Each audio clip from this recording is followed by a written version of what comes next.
Minimum 30 থেকে 40টা লাথি মারছি। আর এই যে জায়গায় দেখেন আমার কিন্তু এখনও ব্যথা আছে, আমি এটা দিয়ে জোরে জোরে হিট করছে এইভাবে। গতকালকে যখন 1টা বাজে তখন আমরা বাচ্চাদেরকে লাইন বাই লাইন সারিবদ্ধভাবে উপর থেকে নিচে নামিয়ে দিই। তবে কিছু বাচ্চা উপরে ছিল, আমার সাথে কিছু ছিল, সেখানে হয়তো 7 থেকে 8 জন বাচ্চা ছিল। পরে আমি তাদেরকে বললাম তোমাদের গার্ডিয়ান আসলে বা স্যার গার্ডিয়ান আসলে আমরা নেমে যাবো। আমি ঠিক আছে। যখন 1টা বাজে 1টা 10 বাজে আমি ওদের সাথে কথা বলি, প্লাস আমি এখানে দাঁড়িয়ে কথা বলছি, হঠাৎ করে একটা শব্দ হলো নিচে।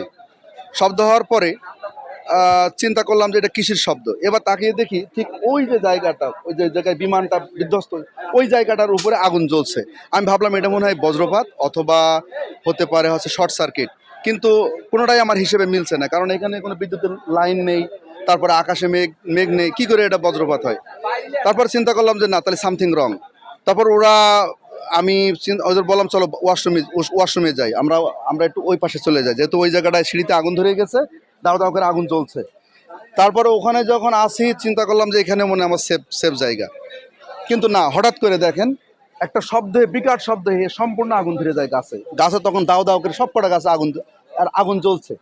তখন চিন্তা করলাম যে না, ধোঁয়া এবং আগুনে আমি টিকতে পারছি না, আমরা কেউ টিকতে পারছি না। তখন বাচ্চারা আমার জড়ায় ধরে বলছে, স্যার আপনি কি আমাদের বাঁচাবেন না, একটু চেষ্টা করেন স্যার।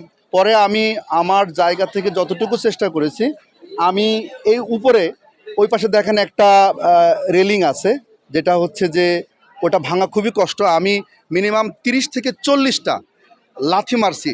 আর এই যে জায়গায় দেখেন আমার কিন্তু এখনও ব্যথা আছে, আমি এটা দিয়ে জোরে জোরে হিট করছে এইভাবে। হিট করার পরে ওখানে 3 থেকে 4টে যে পাতি আছে ওটা ভেঙে যায়। তখন ইতিমধ্যে আগুন দাও দাও করে জ্বলছে, উপরেও শুধু ধোঁয়া আর ধোঁয়া। তখন চিন্তা করলাম যে কি করা যায়। এরপরে ভেঙে যাওয়ার পরে স্টুডেন্টদের একে একে আমি সবাইকে নামাই নিচেই। এবং সবচেয়ে ভালো একটা আমাদের কপাল ভালো ছিল, এই যে আম গাছ আছে দেখতে পাচ্ছেন, এই আম গাছে আমরা সবাই আম গাছ দিয়ে সবাই নিচে নামি। তার মানে পরে ওরা নিচে নামার পরে আমার বুকে জড়াই ধরে বলছে, স্যার আজকে যদি আপনি না থাকতেন আমরা আজকের এখানে ডেড। তারপরে ওখানে আমাদের টিচার্স রুমে 2জন টিচার ছিল, আমি জানতাম না যে তারা ওখানে আছে কিনা। ওই পাশে আর একটা টিচার ছিল, ওখানেও স্টুডেন্ট ছিল 5-7 জন নাকি, তাও আমি জানতাম না, এই পরে শুনছি। এই নিয়ে আমি যখন নিচে আসলাম তখন দেখি যে নিচের আরও ভয়াবহতা।